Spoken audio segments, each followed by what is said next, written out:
Namaskaraha and welcome to our next session on the yogic life. So we've been talking that yoga is a very practical approach.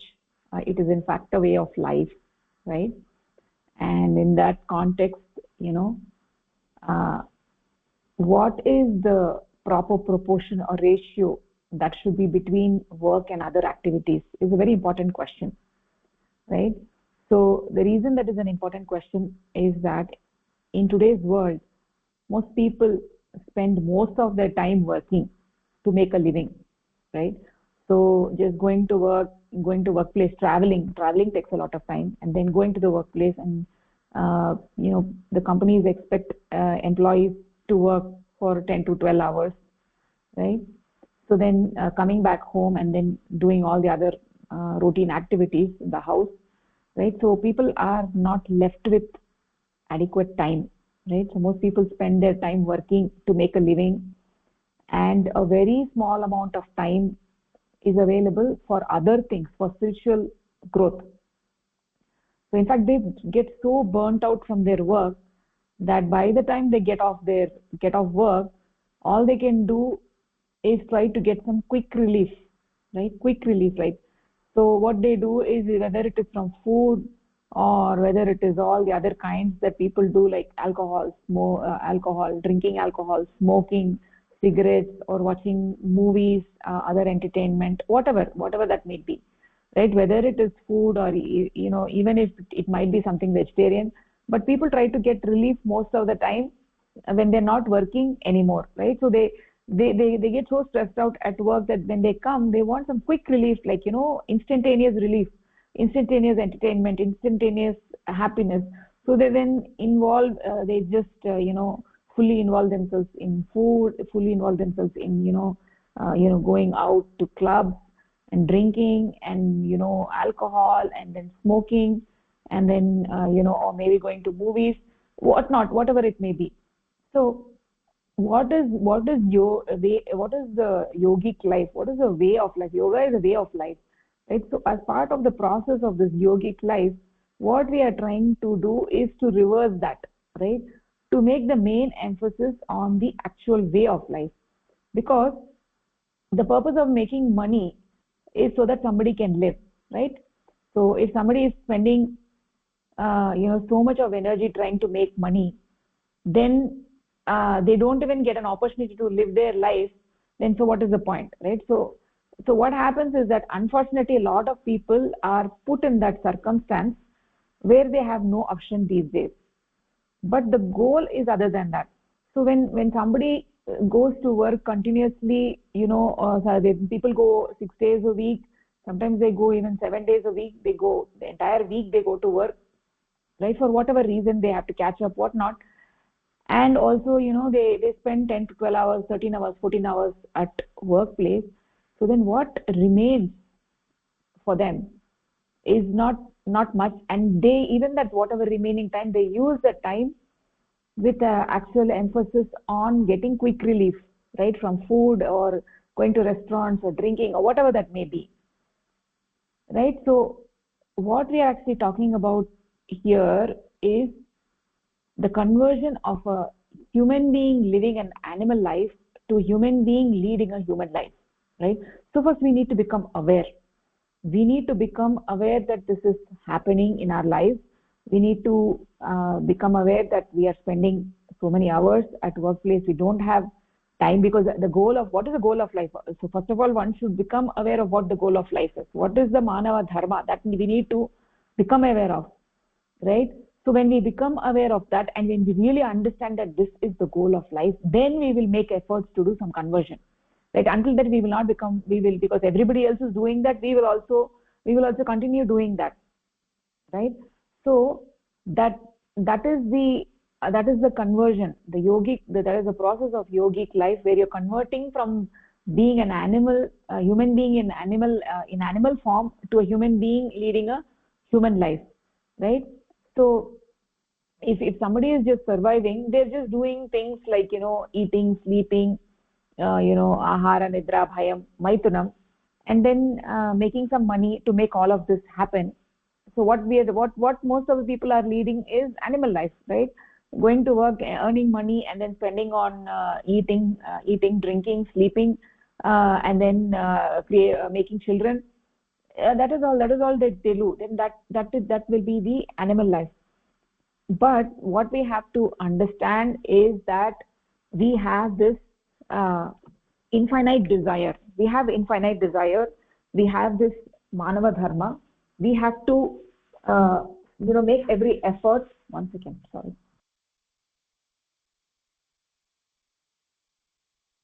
We have to make every effort to you know progress spiritually. So ultimately what the goal of life is, to move from 10 o'clock to 12 o'clock. That is what is the goal of life, right?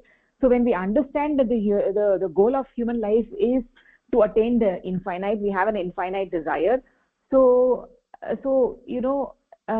we have the option to lead a life which is different from what everybody else is doing, right? We have the choice, right? So everybody is falling into a pit doesn't mean we also should fall into a pit. So if the whole population is doing that, and that doesn't mean it is the right way of doing. If the whole population is smoking, then smoking cannot become right? So with that logic, just because everybody is into this material life, everybody is going to work, everybody is earning more and more money, everybody is going to the restaurants, everybody is drinking, everybody is watching a movie, so I will also do that. No, that is not the way, right? So we need to understand what is right and what is wrong, right?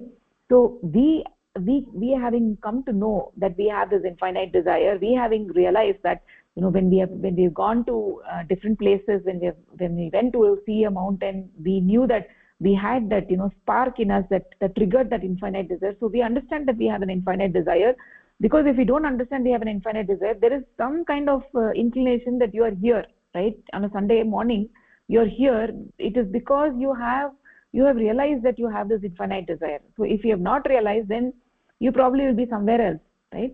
So once that we have realized that we have this inclination, we don't want this pashu jivanam, then we have to take some efforts to convert this life from that mundane life, where we transform from being a human being in animal form to a human being into human form. So that is why we can actually say that this yogic life is a revolution, right? So right, people use this word revolution, they say this is a revolutionary path, or this is a revolution, right?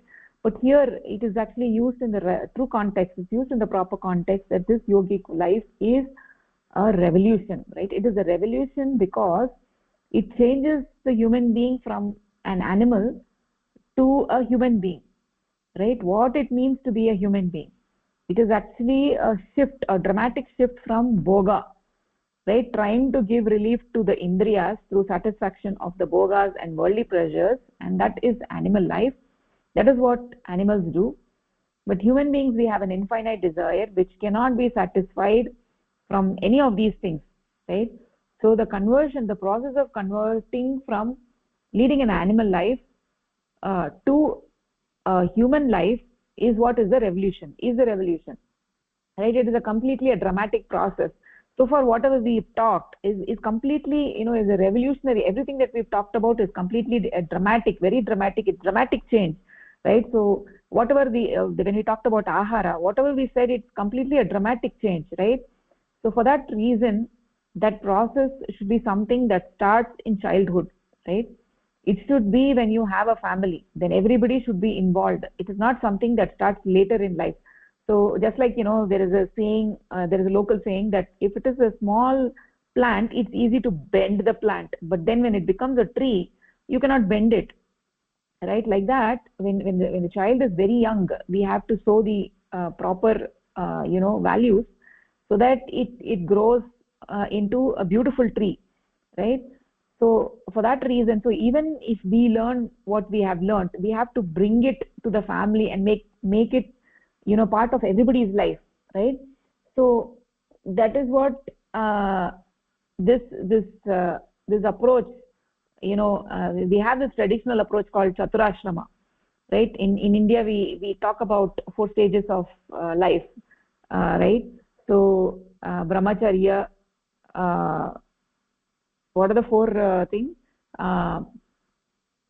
Brahmacharya, vanaprastha, sannyasa, and then what is the first one? Grahastha-ashrama. Yeah, brahmacharya, grahastha-ashrama, brahmacharya-ashramah, grahastha-ashramah, vanaprastha-ashramah, and sannyasa. Those are the four stages of life that we traditionally talk about. But this kind of explanation is not adequate, right?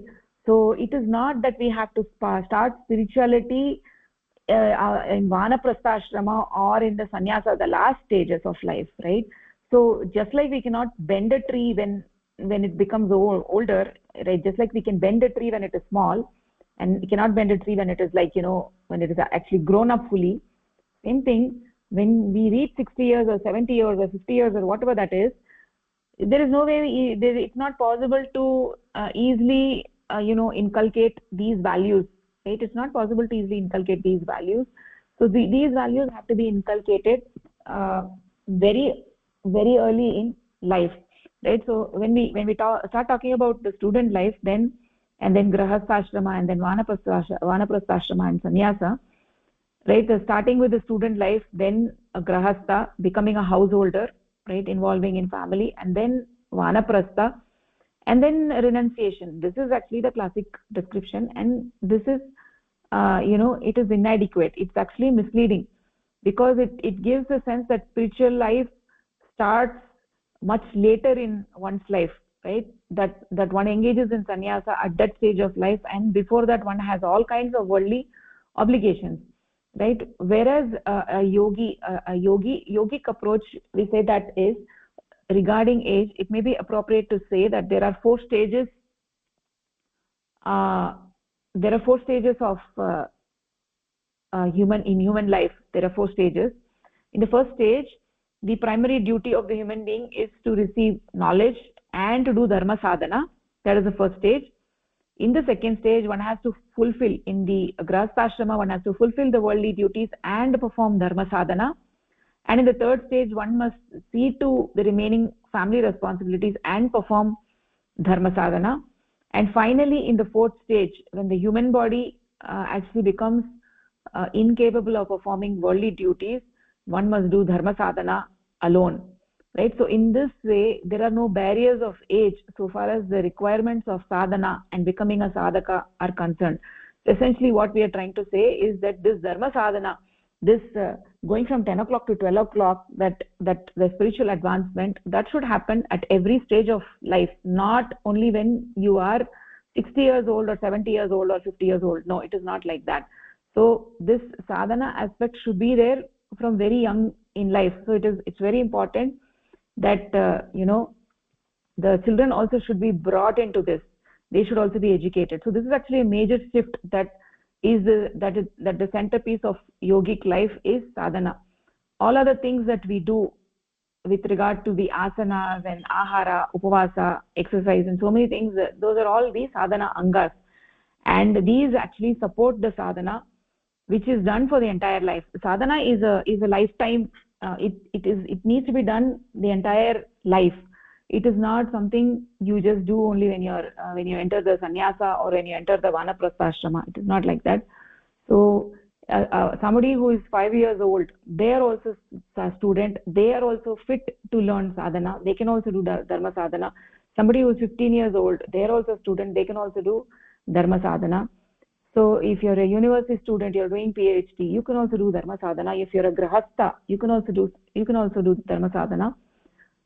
So the main emphasis, as a family, if you have different people of different ages, then everybody can do the sadhana together. Everybody can engage in the yogic life together. The main emphasis on all the all the different stages, the main emphasis is dharma sadhana. So actually from the age of 5 years up to the time of death, everybody can engage in sadhana, sitting in padmasana, closing the eyes, and having the mind become one focused on the infinite entity. And this is the essence of human life, and everything else that we do is to support that. And it doesn't have to start when we are 75 years old or 80 years old. Right? If we start at 75 years old, or when we are in sannyasa ashrama, or when we are in vanaprastha ashrama, what happens is that we are not even able to sit down in Padmasana. We are not able to do sadhana, and the mind has been so trained to do these laukika things. You've been doing this for 80 years, and there is no way you're going to be willing, no way you're going to be open to learning something new. So that is why it becomes very difficult, right? But then again, for everything you need the Bhagavad Kripa, right? For, let's say, for somebody, the Bhagavad Kripa is there only, right? The eyes have opened only when they are 75. So then we are not saying that person should not do dharma sadhana. Even though it is difficult, he should still try, right? But if it is possible, and if you have the Bhagavad Kripa that you are able to do it at a young age, then we have to start it soon. Shubhasya shigram. You don't need to wait. Even though your eyes have opened and you still say, no. Oh, now I want to engage in the Pashu Jivanam, I will do it when I'm 60 years old. No, that is not the right approach. So all the 4 stages that you have, in every stage you have to do dharma sadhana. That will be the crux or the essence of life. Everything else you do has to be adjusted according to that, right? So these values we should never give up. This going from 10 o'clock to 12 o'clock is the main goal of life, and our life should be centered around that, and you have to adjust everything else that you have around this, right? So but somebody who has been doing sadhana from the from the age of 5, right? So even at the age of 75, they will still be able to sit in Padmasana and do sadhana, because they've been leading the yogic life for all these years. So then they just get so ingrained into it that it becomes easy for them to sit in sadhana, and their spiritual advancement is rather very drastic, right? Because they've been doing all these years, because sadhana is a lifetime event, right? It is not like you do it at one point in time. It is a lifetime event. So that somebody who has never sat in Padmasana for whole life, right? If they are going to start at the age of 75, it's not going to be easy, right? It's going to be very difficult keeping their back straight and knees straight, in Padmasana, right? It's not easy. The knees are going to hurt, right? So when they have been doing all their life, then it is no problem, right? They just sit in Padmasana, no issues whatsoever, right? Right? So like whatever asana, the Sarvangasana or the Chakrasana or whatever different asanas, they're all needed for getting the glands into a proper condition for doing sadhana. If somebody has been doing their whole life, they will be able to do it even when they are 75, 80, 90, 95 years old, right? What is the problem? There is no issue. But to think of starting to do it at that age, right, then it becomes very difficult. They are not able to sit in Padmasana. Many people are not able to sit on the floor these days, right? So they can only sit on the chair. So how are they going to sit in Padmasana? It's very important to sit in Padmasana and do sadhana, right? We are not saying that if you are not sitting in Padmasana, you cannot do sadhana. You can do sadhana even then. But what is the proper method for doing sadhana is to sit in Padmasana. That is not possible when you're when you're 75 years old. It becomes very difficult, right, for most people. And also the lifestyle also contributes to that, the way they've been leading the life, right? So the goal is to not start at a much later age. The goal is that somebody should do it all their life, the entire life, and it should be the centerpiece of one's life, right? So a student in every stage, human being is a sadhaka, right? Every stage is a sadhaka. As a student, you're a sadhaka. As a student, you're a sadhaka. As a grahastha, you're a sadhaka. As a when you retire from life, when you at the vanaprastha stage also you're a sadhaka, and then sannyasa stage also you're a sadhaka. So this sadhaka thing is your main role. Being a sadhaka is the main role, and every other role that you perform in life, as a father, as a mother, as an employee, all those roles are subordinate to this main role of being a sadhaka, right? So no doubt one has to be a student, but that is for the purpose of ultimately being able to ultimately, right, we have to realize that infinite entity, right? We are all a student in this world, right? We are all student in this world, and we are all learning how to go from the 10 o'clock to 12 o'clock, right? We are all sadhakas wanting to realize that infinite entity in one's life. So that is the point. So this is a very extremely important point. So the distinction between the traditional understanding and what the yogic approach is that we don't need to wait until we are 75 years or 80 years old. We have to start as soon as possible. Everything else can wait. Every activity in this, every other event in this life can actually wait. You have to make this as your main goal of life, and everything else revolves around this, right? So you cannot sacrifice this and focus on something else. So somebody cannot tell that, just because I'm going to work for 12 or 13 years, I'm going to give up on this spiritual life, right? So I need to adjust my work environment. I need to adjust the way I'm working, or the how I'm dealing with people, or what I want in my life, right? If I am very clear on what my goal of life is, then I will learn how to adjust all the other things. I will know how to manage my work better. I will know how to make adequate time for these things which are most important in life, right? So which are the crux of yogic life. So essentially what the whole message over here is that in today's material world, people are getting so engrossed by the pashu jivanam that they completely lose sight of the ultimate goal of life. So we as a sadhakas, we should understand what the goal of life is and adjust everything else around us to give adequate time for this most important aspect of life, which is sadhana. And right, so like so there may be situations where you have something very urgent that has come up, right? So during such a situation, can I give up sadhana, right? Like maybe there is a day where you're really very very busy, extremely busy. So on that day, can I give up sadhana, right? So then in such a situation, you have only 10 minutes time, and you have 10 minutes time for having your dinner.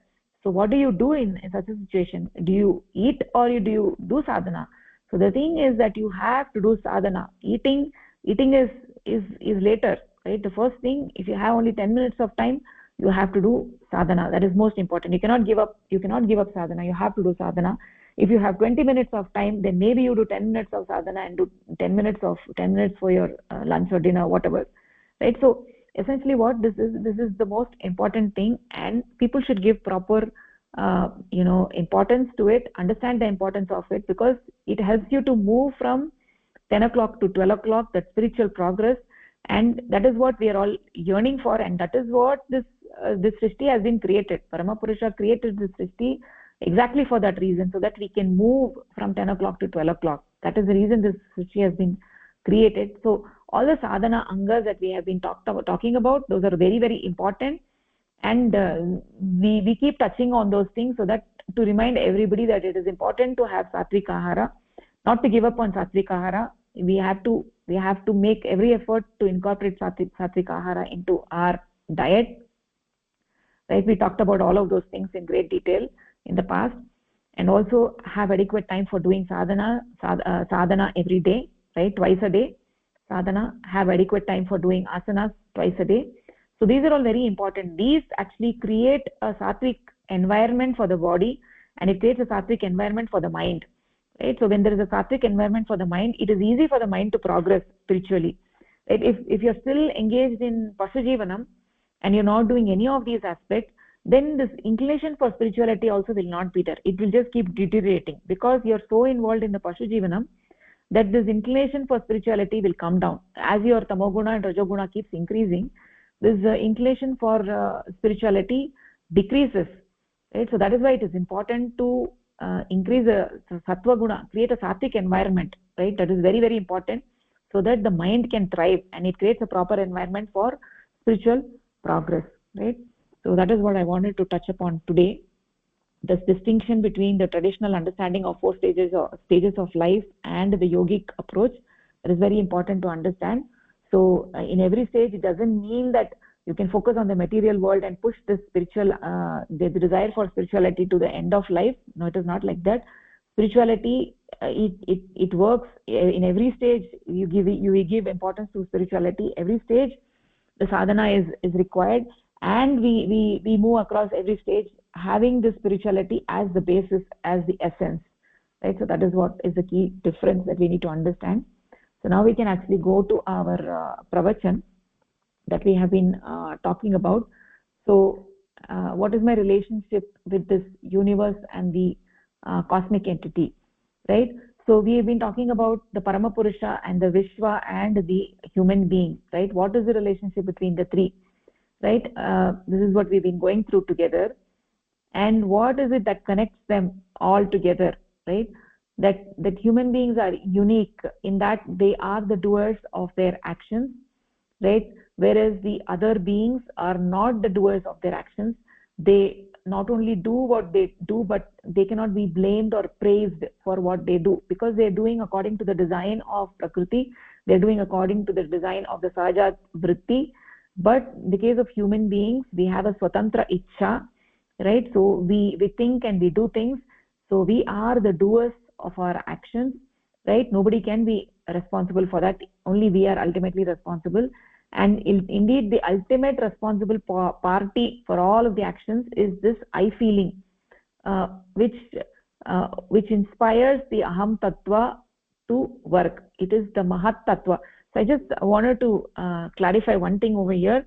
So we keep hearing people say Ahem Tattva. Ahem, it's not Ahem, it is Aham. Aham Tattva. Aham Tattva and Mahat. Mahat, not Mehat.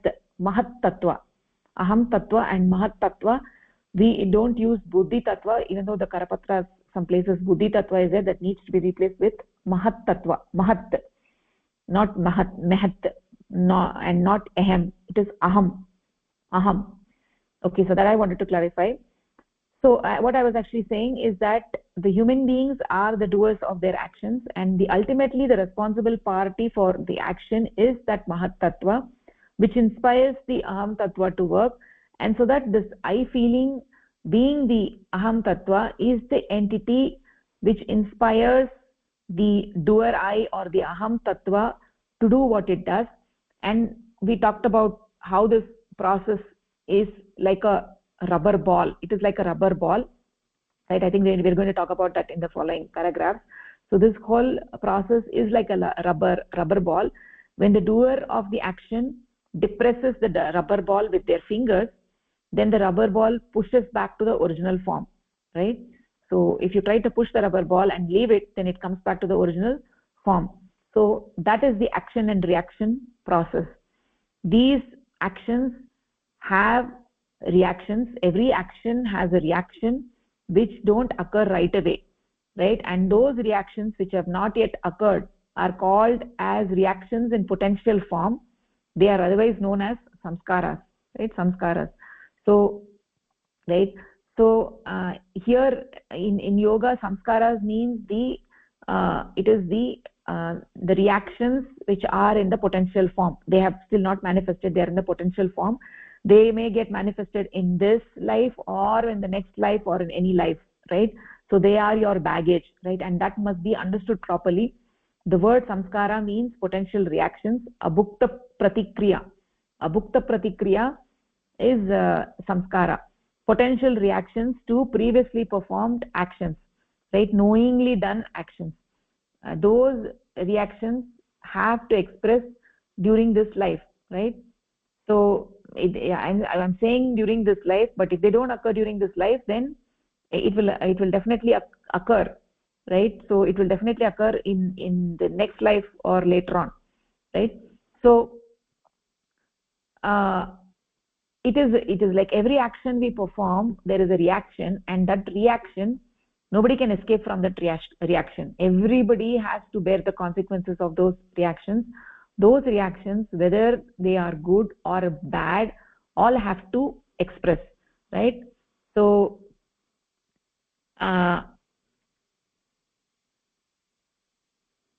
so every action is an independent action, right? So like if somebody beats another person, right, and like for instance, somebody beats the other person and the other person later on forgives the first person, right, then that does not take care of the reaction to that action, right? That action that person took, if Rama beats Shyama and then Shyama eventually forgives Rama for that, right, that Shyama forgiving Rama is a different action, right? But the original action of Rama beating Shyama, that is the original action. So that beating is the original action and the forgiving is also original action. The original action means something. What is an original action? Original action means something which is knowingly undertaken by a human being. So if somebody is working as a carpenter on top of a building and by mistake one of the bricks fall down to the street and hit somebody in the head, then that is not an original action. No, because it was not done knowingly by the carpenter, right? It was a mistake. It happened accidentally, right? It might have fallen, the brick might have fallen even without the carpenters knowing it, right? But on the other hand, if he threw it down and then it hit somebody, then it is a completely different matter. It is the original action because he intended to do that, right?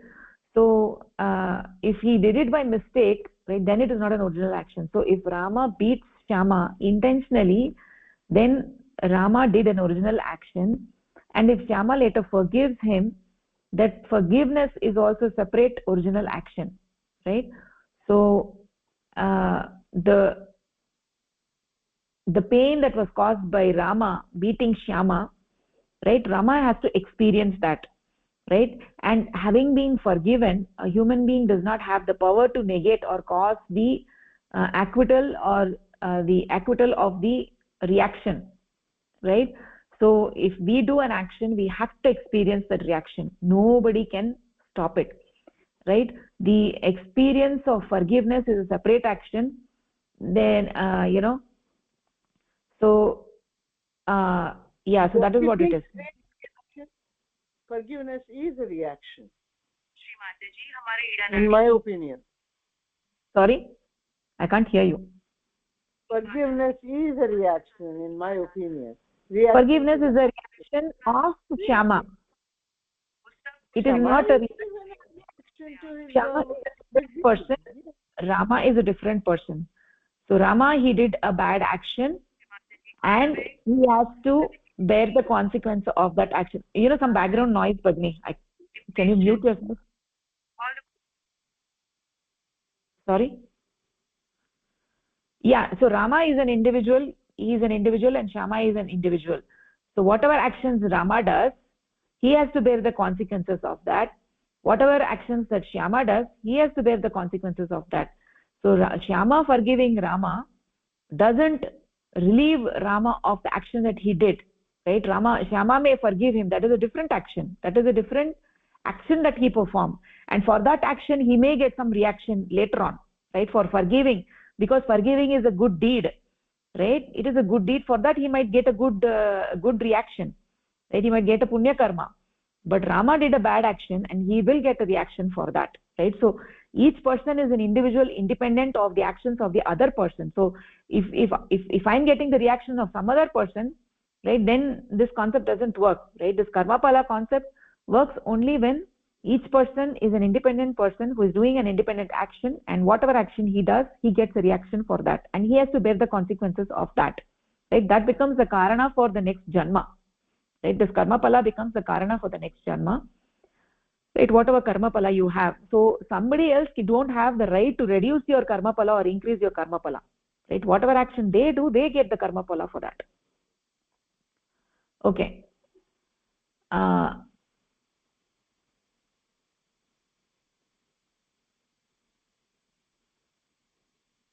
Is that clear, Bhagini? I did, but I still think it is a reaction to somebody hitting. Is forgiveness is a reaction. Okay, fine. That is fine. If you want to think like that, it's fine. So over here, what we have said over here is this karma pala is what you do, not what somebody else does. Whatever somebody else does not become your karma pala. Your karma pala is what you do, right? So if somebody else is doing something, that is not your karma pala. If somebody else is forgiving you, that is not your karma pala, right? Your karma pala is what you do. You have to bear the consequences of your action. That is how the karma pala concept works, right? So okay, now I think we can actually go to the the Karapatra. So okay, so we saw this right, this concept of karma pala that we saw. So now we can actually go further. Pushpalata Bhagini, do you want to take this? Bhagini.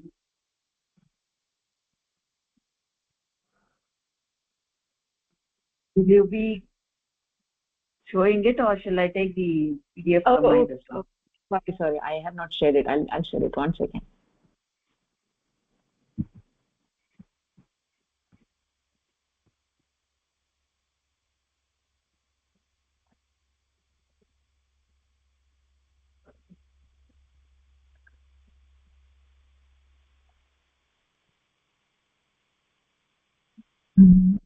Oh, it's not sharing. 1 second.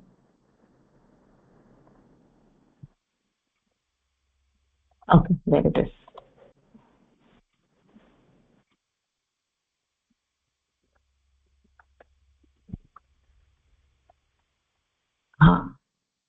This one. Mahat Tattva. So wherever Buddhi Tattva word is there, that needs to be replaced with Mahat Tattva. Mahat Tattva. Mahat Tattva gives inspiration to work. Aham Tattva executes the act, and Chitta has to become the result of the execution. Mahat Tattva, Aham Tattva and Chitta constitute the mind, and so it is the mind that works. It is the mind which will bear the consequences. The one who sows shall reap. Until unit consciousness, Atman, is beyond the scope of mind, and hence it neither works nor bears the consequences. It only remains a spectator in the human body. So the Mahat Tattva gives the inspiration to work, and the Aham Tattva executes the action of the action, and Chitta has to become the result of the execution. So the Mahat Tattva, Aham Tattva and Chitta constitute the mind, and so it is the mind that works. It is the mind which will bear the consequence of the deeds it is executed. The one who sows shall reap. And the unit consciousness, the Atman, is only a spectator, is beyond the scope of the mind, and it neither works nor bears the consequences.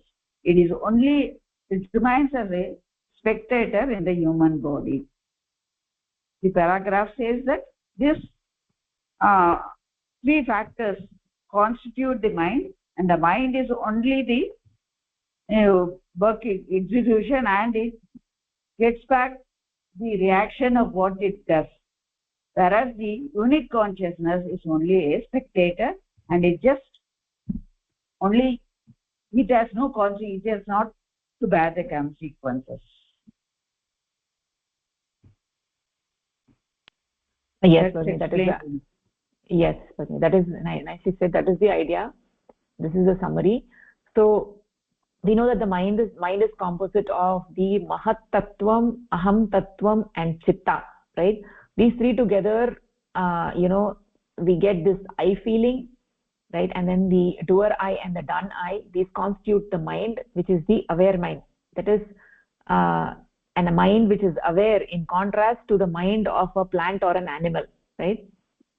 So mind which is an aware mind is the doer of its actions, in contrast to plants and animals.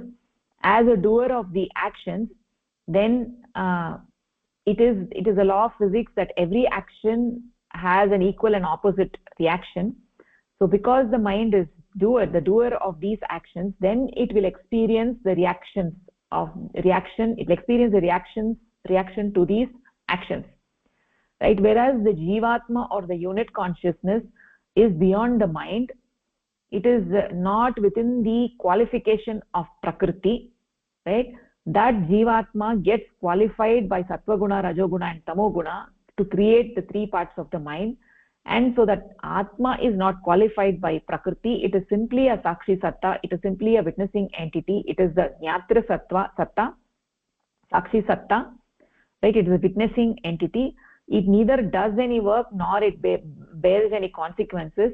So who is the bearer of the consequence? It is the mind. It is the Mahat Tattva that is the bearer of the consequence of the reactions, that bears the consequences of the past actions, right?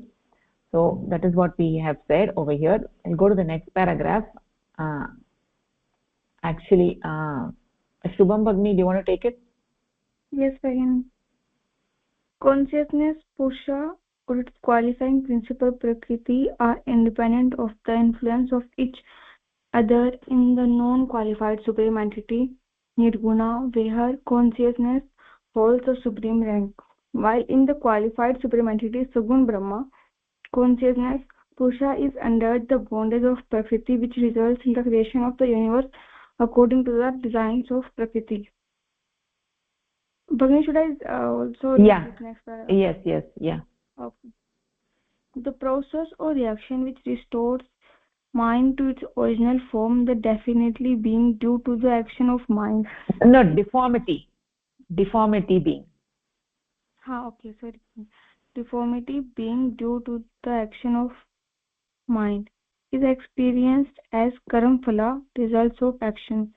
The intensity with which an action is performed and thus deforms the mind will exhibit it to the same extent in the reaction or karam-phala. The pressure employed against Prakriti in causing deformity in the mind will be met in order to restore mind to its normal form. For instance, a rubber ball pressed with a finger forms a depression, but on being released, it returns to its original or normal form. The finger will experience an equal and opposite force at the time of reaction.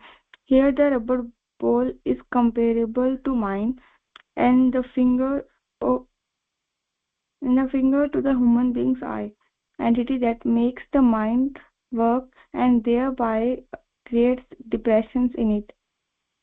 Hence, one would feel the reaction of mind returning to its original form with the same amount of intensity as was employed in creating the depression. The intentions of Prakriti to restore the original form of mind and also to punish the I that inspired the mind to work are both achieved by this process of reaction. According to the rules of Prakriti, the nature of mind is to come back to its normal form by reacting to every action. Hence, human beings have to bear the consequences of any type of work as reaction, karam, phala. According to the law of Prakriti, a person will experience the reaction to all their deeds, whether good or evil. For instance, if a person steals and causes suffering to other person whose things are stolen, the first person will create a distortion in his or her mind by using his or her faculty of inflicting pain.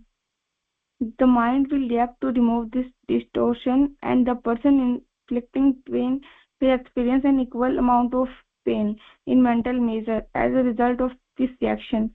Similarly, if people by their deeds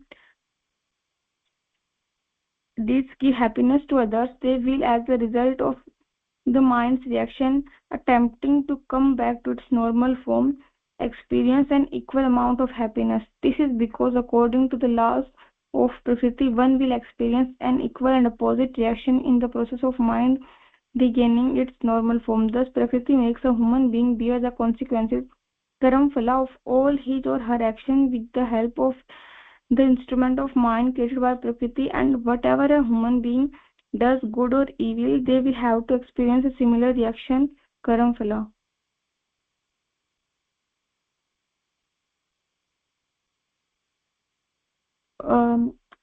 In this paragraph, Purusha and Prakriti are not dependent on each other.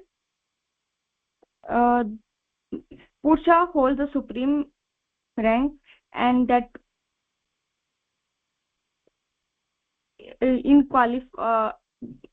but in qualified Purusha is under the bondage of Prakriti, which results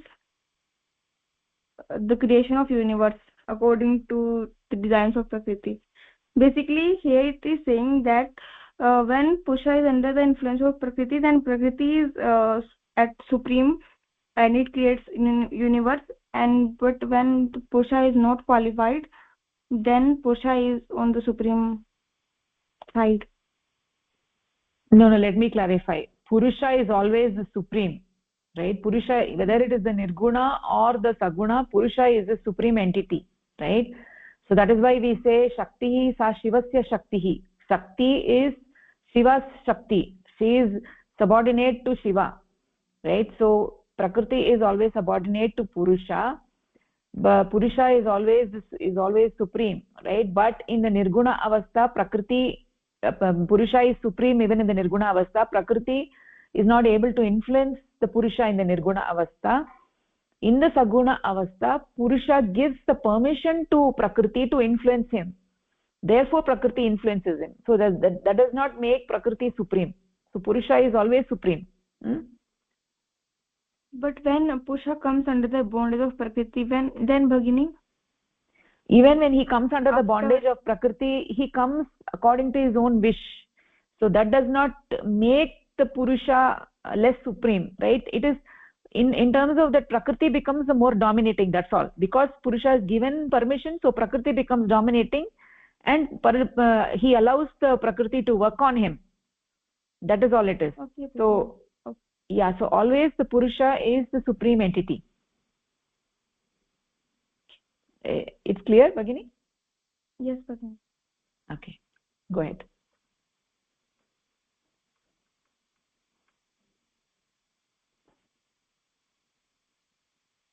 No, you actually said very beautifully, Bhagini. You said very beautifully. I just wanted to clarify that point so that it's clear for everybody. Yes, Bhagini. Okay, Bhagini.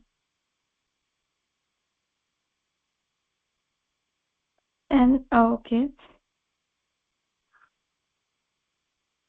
The action performed by mind and the process by which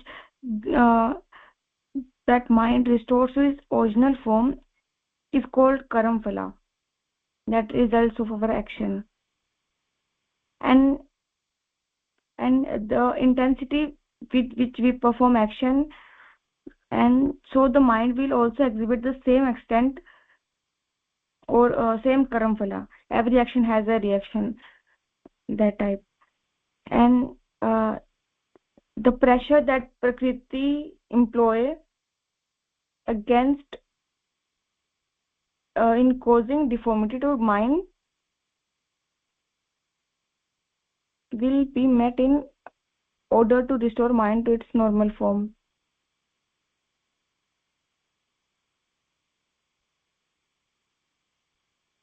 Okay, so it's saying that when our mind is deformed, so there is a pressure that is against Prakriti, so that the mind again comes to its normal form.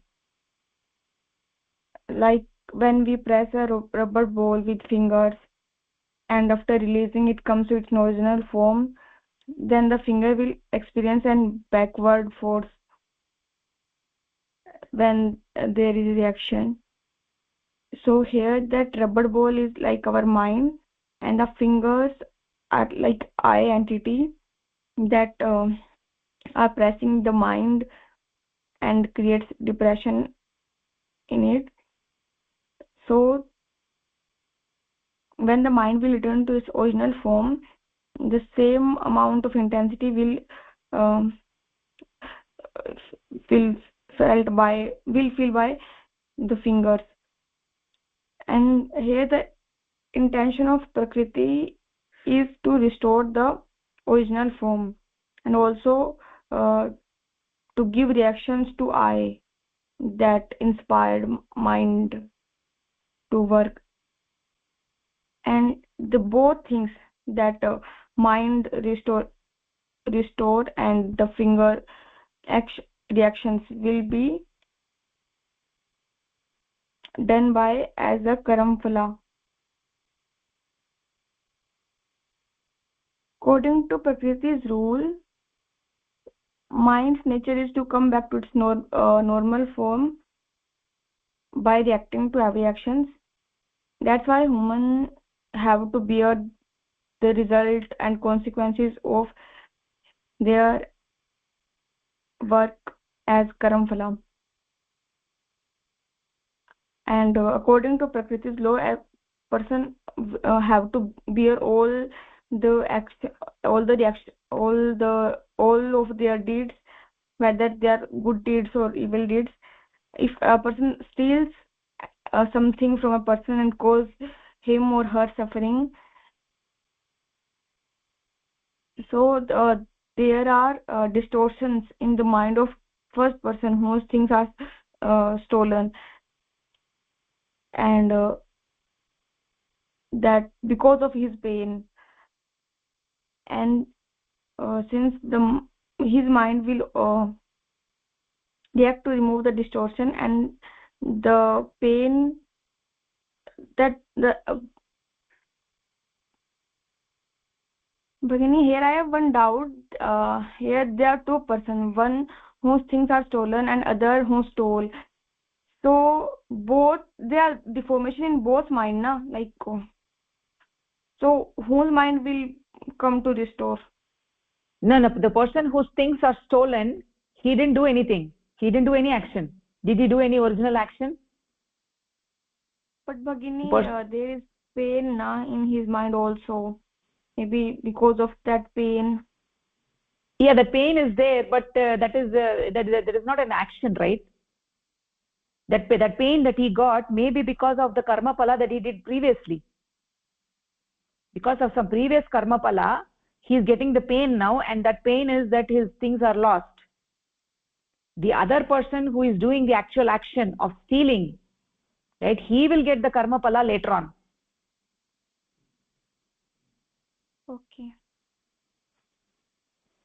So the first person whose things have been stolen is experiencing pain in his mind because his things are stolen, and that pain is not due to an action that he did. It is a pain for the action that he had done previously. He had previously done something, and for that he is getting the result now. He didn't do any action now. The other person who stole the thing, he is doing an original action, and he will get the pain, he will get the suffering later on for that. It's like a chain reaction, na Bhagini? Exactly. It is like a chain reaction. It's like a chain reaction. Every step of the way that we do an action, it is going to create a karma pala. Everything. What you think, what you do, everything. And it is purely what you do, what you have done in the past, everything. It is each individual entity is separate because it is based on how the mind is working, right? So to restore the mind to the original position, you have to bear the consequences. Then only the mind will come back to the original position. If you have hit somebody, then your mind got depressed because of that. There is a depression in your mind because of that. And when you experience the karma pala, then the depression goes away. So like that for every action, every small and big action. Do you want to say anything else, Bhagini? Okay. Okay, nicely explained. Inflicting. The person inflicting pain. Inflicting, one who is giving the pain. One who is giving the pain. One who is causing the harm. Yeah, the line is the mind will react to remove this distortion, and the person inflicting pain will experience an equal amount of pain in mental measure as a result of this reaction. Yeah, so the person who stole, his mind will have a distortion because he stole and he caused the pain to somebody, right? Let's say Rama, he is stealing Shama's car, right? So by stealing Shama's car, Rama is inflicting pain to Shama. Shama is experiencing pain, right? Rama will experience a similar amount of pain in mental measure as a result of this action, as a reaction, right? That reaction may happen shortly later on, or it might be happen sometime in his life, or it may happen in the next life. We don't know when it will happen, but he'll definitely experience the reaction. Okay, Bhagini. Okay. Yeah. Okay, nicely said. Thank you. So basically, okay. Yeah. Anything else, Bhagini? No, Bhagini, you can continue. Okay. Actually, nicely said, Bhagini. So what we are actually saying, that this mind is also part of the creation, right? as part of the Srishti Chakra, the mind has also been created, and it is under the bondage of Prakriti. Anything which is created within the Srishti Chakra is under the bondage of Prakriti. So the mind, which is the composite of the three things that we talked about, is under the bondage of Prakriti, and it has to bear the consequences of its actions, right? That mind, being the part of the Saguna Brahma, is naturally under the bondage of Prakriti, whereas the Jivatma, just as Purusha, is part of the Samudra, Nirguna Samudra, the ocean of Purusha, is not under the bondage of Prakriti, right? Just as the Nirguna Purusha is not under the bondage.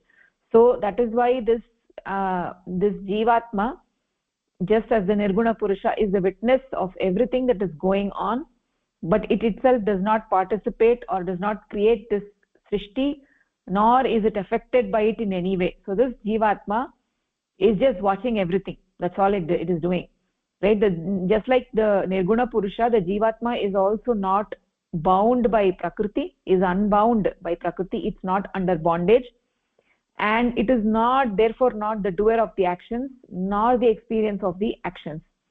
So, right, essentially this is a different way of saying things, that Jivatma is just a Sakshi Satta. It doesn't do anything, right? So in this paragraph that we talked about, we said that that we began the discussion of reaction, right? This reaction by Prakriti for every action that is being performed is elaborated over here in the paragraph. This process of reaction, which restores the mind to the original form, right? The deformity being due to the actions of the mind, is experienced as karma pala. So any action we do, there is a deformity to the mind, and in order to restore the mind to the original condition, we have to experience the karma pala. The karma pala is the reaction by Prakriti, by which the mind is restored to the original form, right? This particular reaction is actually called as karma pala, that is experienced as karma pala. There is always a baggage of karma pala that every person has, right?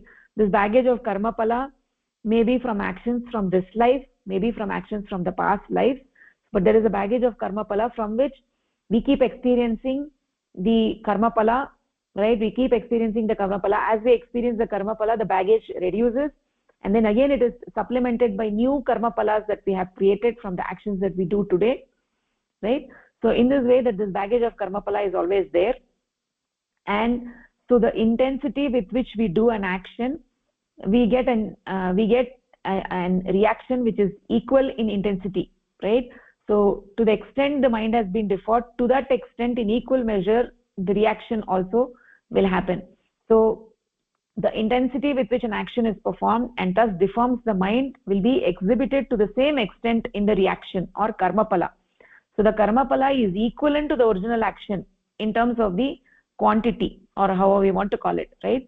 So essentially the Prakriti's way of restoring the mind to the original form, right? So during an action there is a deformation in the mind, and then Prakriti acts on the deformation and restores the mind in the form of karma pala, right? So here it is giving through an illustration that there is a rubber ball. If it is pressed with the finger, it forms a depression, right? And so the rubber ball is like the mind. So if the rubber ball is pressed with the finger, there is a depression, and on being released it just comes back to the original form. So just like the rubber ball is getting depressed, like that the mind gets depressed, gets deformed when there is an action being done, right? And just like the rubber ball is getting released, like that the mind also comes back to its original shape by experiencing the karma pala, right? That is what this has been, this paragraph is talking about. So Prakriti will decide what is the equal amount of pain or pleasure that one needs to undergo to bring back the mind to the original shape. So according to the rules of the Prakriti, right? The Prakriti is the one who decides it. According to the rules of the Prakriti, the mind will come back to its original form, and no human being can escape the consequences of their action, irrespective of whether somebody else, even if Shyama now forgives Rama for stealing, even then Rama will not be relieved from the karma pala, because there is a depression in his mind, right? That depression needs to be restored. For that, the prakriti will definitely act on him. So just by Shama forgiving, the depression will not get released. The depression is there in the mind. That will be only when he experiences an equal amount of reaction, right? So whether it is a good action or a bad action, whether it is a good action or an evil action, there is a reaction for everything. Prakriti will always give a reaction, right? So that is what is being said over here. It's so this paragraph is nicely written. It's giving you step by step how this process works, right? So plants and animals do all sorts of actions, but they are not actually the doer of the actions, as we know, right? Like a tiger or a deer, right? A tiger kills a deer. You cannot blame the tiger for having done that. It doesn't even know that that's what it did. It doesn't have the awareness of anything. It just do those things according to how it is designed. So nobody can blame a tiger for having killed the deer. It needs to do that to eat. Whereas if human being takes a gun and shoots a deer, right, then it is a different matter. Then a tiger killing a deer. So human beings are the doers of their actions. They knowingly do what they do, and they do it with certain intentions, and they have to experience the results of those actions. So it says that we have to bear in mental measure, right?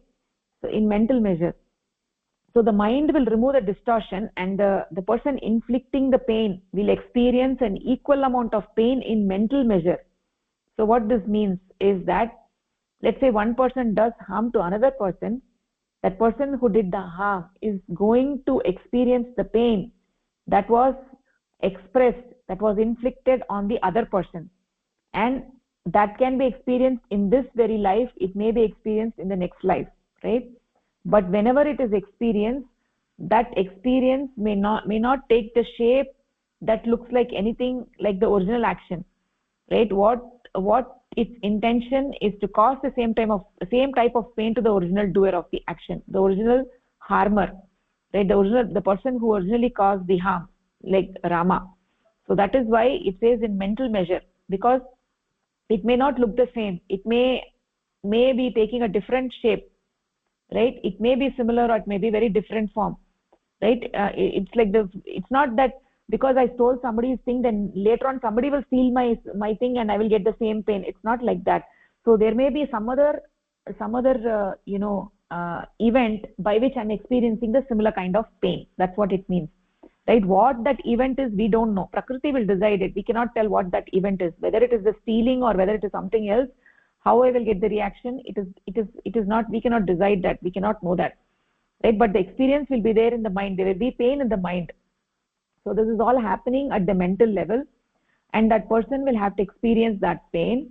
So it will be of a similar degree, but it may not take this the physical manifestation of anything like if a person if a person steals $100 or 100 rupees, right? So it is not that he 100 rupees will be stolen from him again later on, right? $100 will be stolen from him later on, right?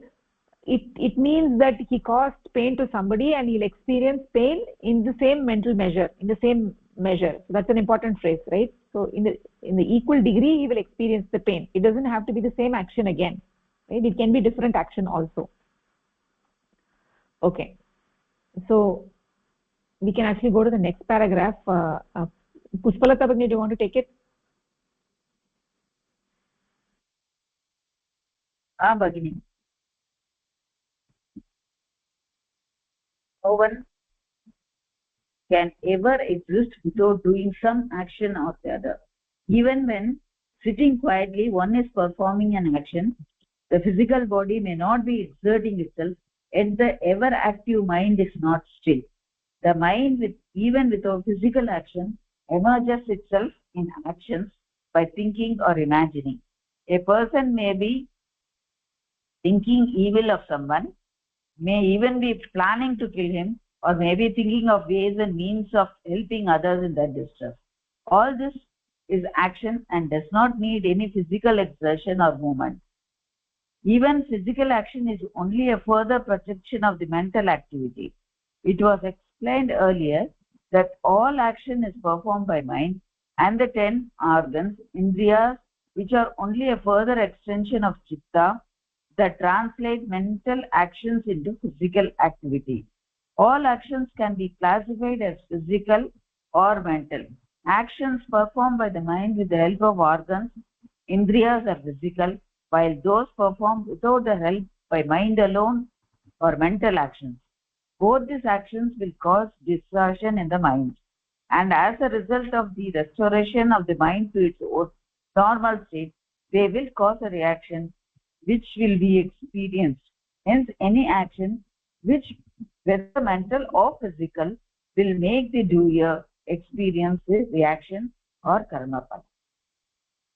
So, anyone cannot exist without doing some action or the other. Even when sitting quietly, one is performing an action. The physical body may not be exerting. That is, the physical body need not be exerting itself. The mind itself mind will not be still. It will be doing some action. That is, in the way of thinking, it might think evil or good. For example, a person who is thinking evil of inflicting some pain to others by either injuring them or killing them is an action performed by it's an evil action performed by the mind, and that is done by with the help of the 10 organs or the indriyas. So we know that this actually the mind does the action, and it, using the physical form, it thus performs the action, and that action will have a reaction either using to the mind to restore it to its original form, and this is called the karma phala. So these actions can be either physical or mental, and it is done with the help of the organs or physical, while those performed without the help by the mind or mental actions.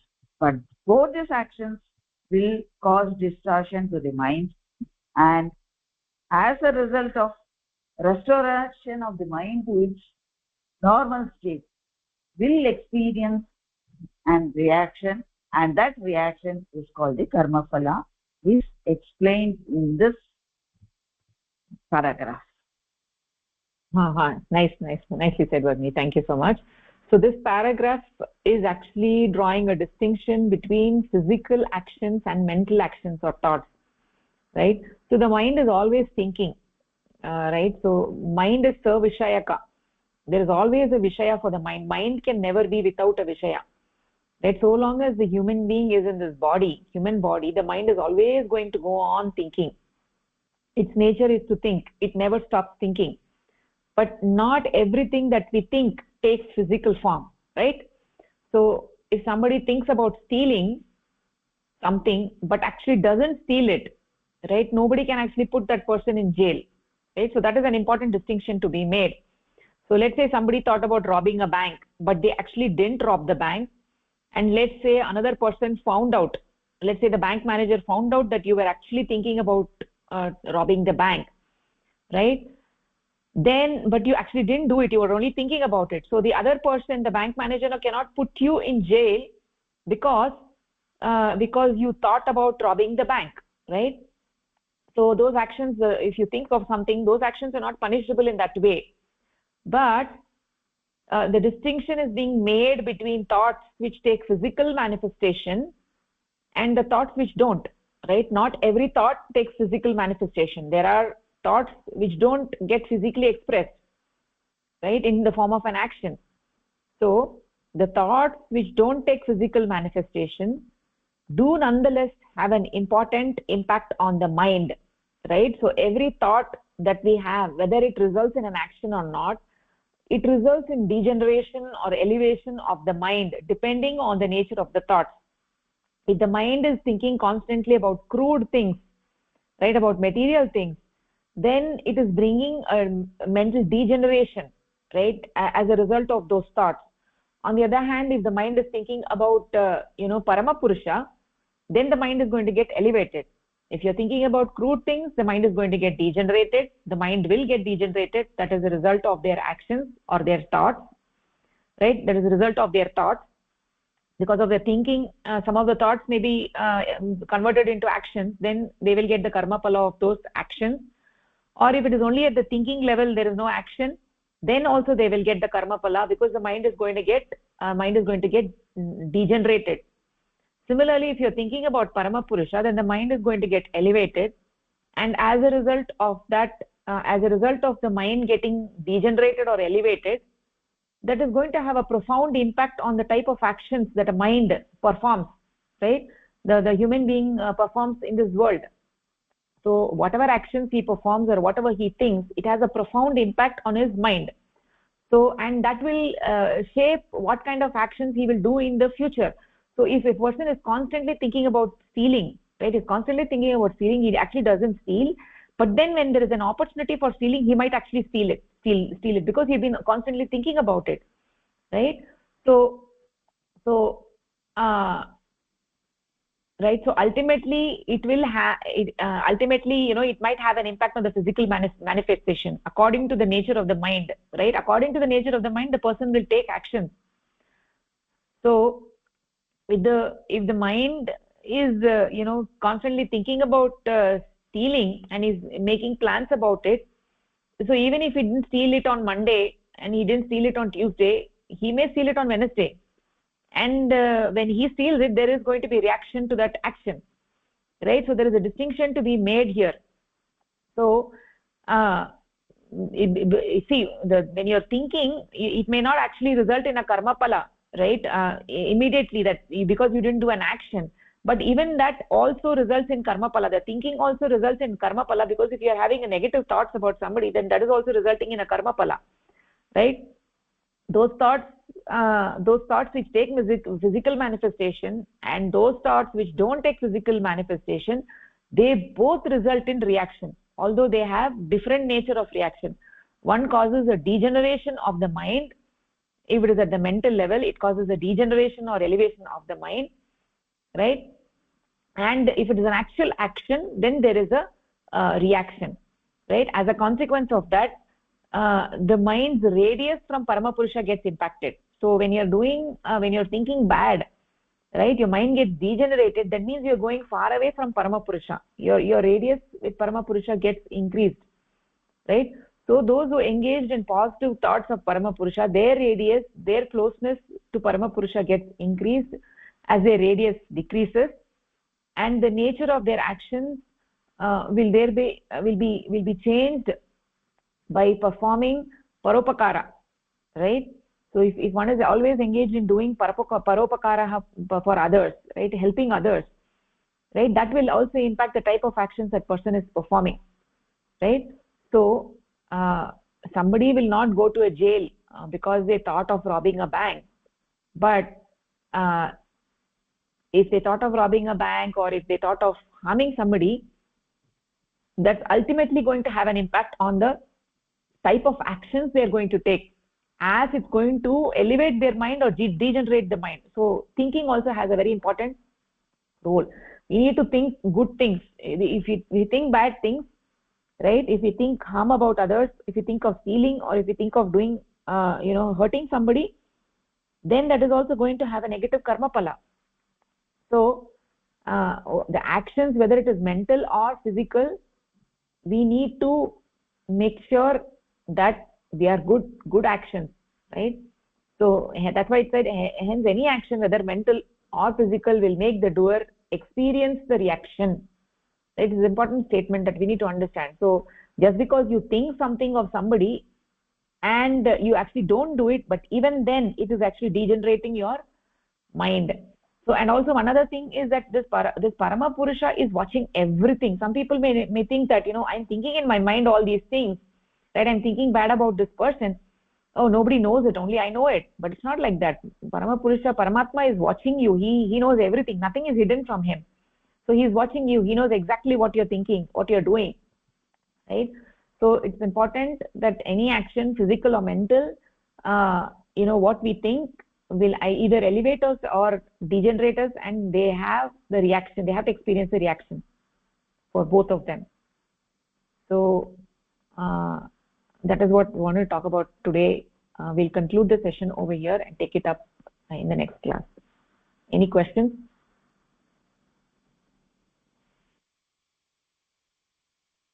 Okay.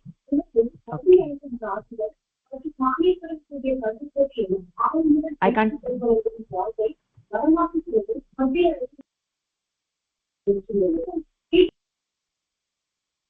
You're saying something. I can't. Okay. I'm going. Do you have any question, Pushpalata Bhagini? No, Bhagini. Just wanted to thank you. Actually. Nice. Okay. Yeah, this is a very important concept. We have to always remember this. This karmapala concept is very important. Okay. So, tarhi dhanyavadah, namaskarah. We'll end the session over here. Thank you, Bhagini. Dhanyavadah. Namaskaraha. Dhanyavadah.